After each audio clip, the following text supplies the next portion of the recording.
Mga kapatid, isang mapagpalang araw po sa ating lahat. Isang matiwasay na pagsalubong po ng bagong taon. Pagbati po galing dito sa Politika PH. Galing po dito sa Politika Artista PH, mga kapatid. At ayun na nga mga kapatid, alam naman po natin, sumambulat po kanina sa social media ang ginawa pong pagpirma ni Pangulong Bongbong Marcos, mga kapatid, ng taunang budget po ng Pilipinas, mga kapatid. At ito po ay nagkaroon po ng bito na hubigit kumulang 194 billion ang ibiniti po ni Pangulong Bongbong Marcos, mga kapatid. Pero ang tanong po, ang controversial po ba ng Ayuda Kapos ang Kita program or tinatawag nating AKAP ni BBM ng Marcos administration ay natanggal na po ba? Hindi po, mga kapatid. Huwag po tayong manahimik dahil ang AKAP po ni Martin Romualdez, mga kapatid, ay nananatiling nandyan po. Hindi po nila tinanggal. Hindi po kasama sa 194 billion na ibinito ni BBM.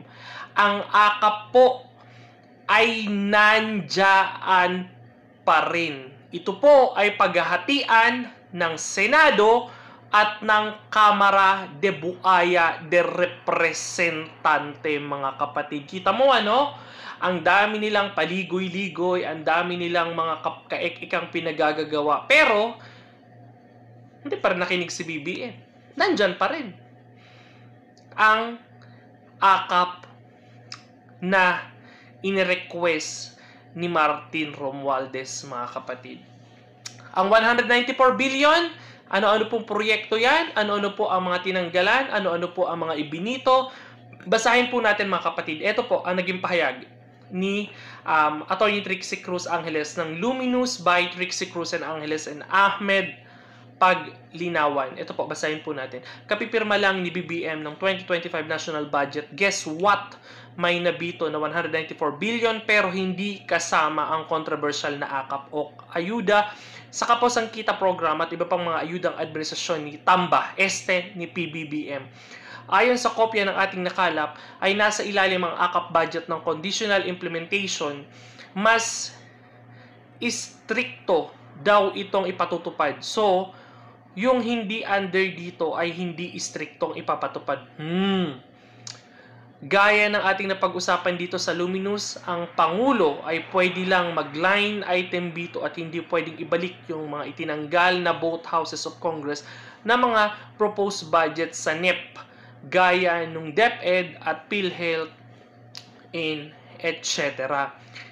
Sa laki ng program project para sa 2025, ang 194 billion na lumalabas ay majority ay ibinawas sa DPWH. Sa DPWH pala binawas. Ay mani lang kumpara sa kabuuan nito. Mukhang lumalabas sa ito'y isang palabas lang para humupa ang init ng ulo ng taong bayan sa administrasyon. Isang moro-moro para palabasin na nakikinig ang palasyo sa taong bayan. Isang palabas para gawing hero si PBBM. Kung hindi kinalampag ng taong bayan across all politics colors ang pamahalaan ay mukhang singkong duling ay hindi ibabawas dito. Kayo, ano ang tingin nyo? Please, tingnan nyo ang mismong reaksyon ng netizen sa Fit TV, mga kapatid.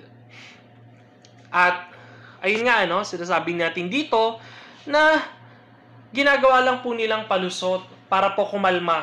Kumalma po ang taong bayan sa pambabatikos po sa Marcos administration. Dahil alam po natin, ang naging controversial po, simula po nang naipasa ito, simula po nang napirmahan, hanggang sa nadala po ito ngayon kay Pangulong Bongbong Marcos, at ngayon po ay naisabatas na. So, nakita po natin, na wag pong magpalinlang ang taong bayan sa ginagawa po ng Marcos administration. Napilit po nilang alam po natin to, mga kapatid, pilit po talaga nila ang ipalulusot dahil ito nga pong AKAP na ito ay gagamitin po talaga ito, mga kapatid, sa darating na halalan. Pati sa DPWH, sinasabi nila na nabito. Tignan natin kung nabito talaga hindi natin alam. Ito ay ginagawa lang po nilang moro-moro, katulad po ng sinabi ni Atty. Trixie Cruz Angeles, dahil nakikita naman natin, mga kapatid, na talagang ito pong administrasyon na ito ay wala pong ginawa. Wala pong ginawa talaga, mga kapatid, ano. Buti na lang nandiyan ang mga Pilipino, ang iba't ibang organisasyon ng lipunan na patuloy na nakikialam at minamatyagan po ang galaw at kilos ng Marcos administration, mga kapatid. Sana wag pong magpakampante, no? Dahil tignan po natin at bantayan po natin ang magiging galaw nitong gobyerno ito, no? Sa pangunguna po ni BBM. Tignan po natin ang magiging aksyon ni Martin Romualdez at ni Chis Escudero dito, mga kapatid, no? Huwag po tayong magpakumpiyansa dahil baka po malusutan na naman tayo at nako, ewan na lang talaga, mga kapatid. Kaya lumabas po na nakikita po natin dito na talagang pinapalabas lang nila na sumusunod at nakikinig si BBM sa taong bayan. Ang tanong, nakikinig po ba? Nakikinig po ba ang Marcos administration sa hinahiing na nararamdaman at sa paghihirap na nararanasan ng bansang Pilipinas at sa nararanasan po ng mga Pilipinong naghihikahus po? Nakikinig ba ang Marcos administration? Gumagalaw po ba sila ng akma at nararamdaman po ba ito ng maraming Pilipino? Sa kaliwat kanang pong pagmahal ng mga bilihin at mga nararanasang problema po sa Pilipinas, mga kapatid. Okay, dito tayo. Meron po naging pahayag ang BBM Youth Movement. Basahin po natin. Nagaling po ito sa page po ng BBM Movement. Basahin po natin ang kanilang nakakatawang reaksyon dito, ha. Basahin po natin, basahin din natin, mga kapatid. Galing po sa page ng BBM Youth Movement, bantay sarado ang 6.326 trillion 2025 national budget sa ilalim ng matalas na mata ni Pangulong Ferdinand R. Marcos Jr.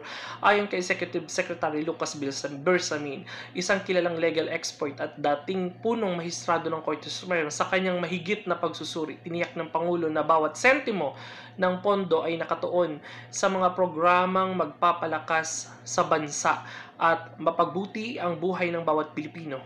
Bilang dating Chief Justice, dala ni Bersamin ang kanyang disiplina at legal na pananaw sa pagtiyak ng masusing nasuri ang bawat detalye ng budget. Ayon sa kanya, gabi-gabi at madaling araw nagtatrabaho ang Pangulo upang matiyak na tugma ang pondo at prioridad ng administrasyon tulad ng social service, kalusugan, edukasyon at infrastruktura.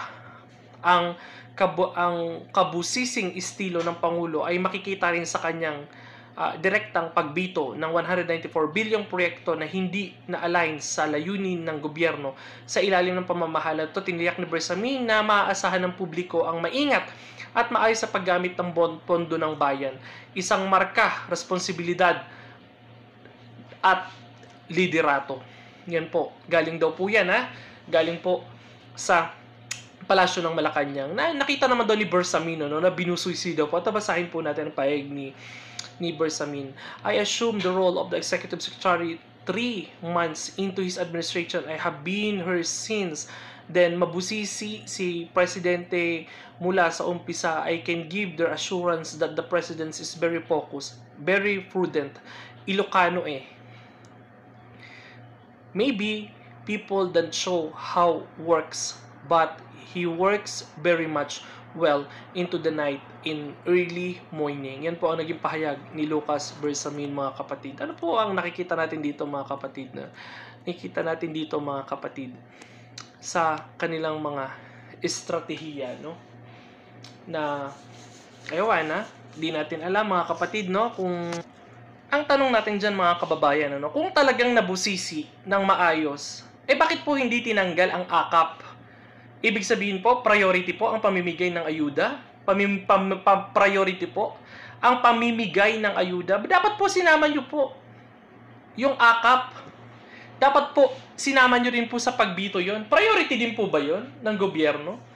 Priority rin po ba ng Marcos administration na ito po yung nakikita natin, na gagamitin po nilang ipamimili po ng boto sa eleksyon na darating, mga kapatid, Nakakasuka talaga, mga kapatid, dahil nakita naman natin, ang mga binawasan pong ahensya ng gobyerno na ang tanong po ay maibabalik pa po kaya ang binawas, ang subsidy na binawas sa PhilHealth, ang binawas po sa Department of Education, sa National Defense.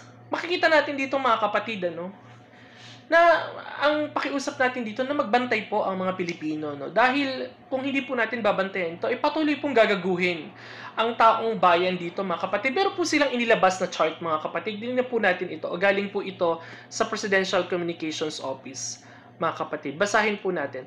Tignan po natin, ha. Ito po ang FY 2025 National Budget Department. Ayan po, mga kapatid. Makita niyo po nasa screen. Department with the largest allocation. Agriculture, makita natin, ano? Meron siyang 237.4 billion sa DA. Sa Social Welfare o DSWD, meron po siyang 217.5 billion. Next is sa Defense, 315.1 billion. Dito po sa DILG, 279.1 billion. Dito po sa Health, DOH, 267.8 billion. Dito po sa Public Works o DPWH, ang laki, grabe, ang laki ng sakop. 1.1 trillion. Grabe, oh, makita nyo, no? Grabe, ang laki ng buka, no? Oh my goodness. OMG. Sa education, tignan natin. Ito po sa education, 1.06 trillion. Ito po sa labor and employment, 39.5. Yun, ang liit lang, oh. Kakarkatiting.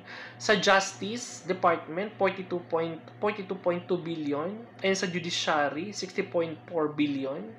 And sa transportation is 1.237 billion, mga kapatid. May kita natin, ano, kung paano po na-i-allocate ang budget ng Pilipinas na may kabuuang 6.32 billion, mga kapatid. Ano. Titignan po natin, ha. Tignan po natin, mga kapatid, ang magiging galaw po ng Marcos administration dito, kung paano po nila patatakbuhin ito at kung paano nila palulusutin ang AKAP. Napapakinabangan po ang AKAP, napapakinabangan ng dalawang kongreso. Ng dalawang Congress po ang makikinabang dito. Congress, Kamara, at House of Representatives. Dalawa po sila, mga kapatid, ang makikinabang dito. Dahil nga po, re-election, mag-election, ito po ay magagamit nila. Bantayan po natin, mga kapatid, dahil patuloy lang po tayong pinapaikot nitong Marcos administration, mga kapatid. Pinapaikot ang mga Pilipino para mabawasan at kumampante po ang galit ng taong bayan. Batay po sa nakuha po na papel ni Atty. Trixie Cruz Angeles ay hindi po talaga tinanggal ang AKAP, mga kapatid. May kita po natin sa kanya naging statement na hindi po inalis ang AKAP. Ito po ay ginagawa nilang moro-moro para manahimik po at mabawasan at kumampante po ang galit ng sambayan ng Pilipino. Bantay tayo, mga kapatid. Tignan natin ang magiging kilos at galaw ng Marcos administration, mga kapatid. Ang galaw ni Chis Escudero at ang galaw ni Martin Romualdez, mga kapatid. Tignan natin ang ikikilos nito, no? Si Lucas Bersamin, huwag nating asahan yan. Sarado na talaga ang mata niyan. Nakapiring na yan na parang kabayo, no? Nakapiring na yan, mga yan. Kaya magbantay tayo, no? Dahil sinasabi nila na nabusisi daw ito ng maayos at napaglutuunan ng oras. Bakit po ang AKAP na bilyon-bilyon po ang pondo ay hindi nyo po binito? Mga kapatid, kayo po, ano po ang masasabi niyo sa ginagawang pambababoy at pambabalahura nitong Marcos administration sa 2025 national budget? Kayo po ay magkomento dyan sa ating YouTube channel at babasahin po natin yan, mga kapatid. Maraming salamat po sa inyong pag-support.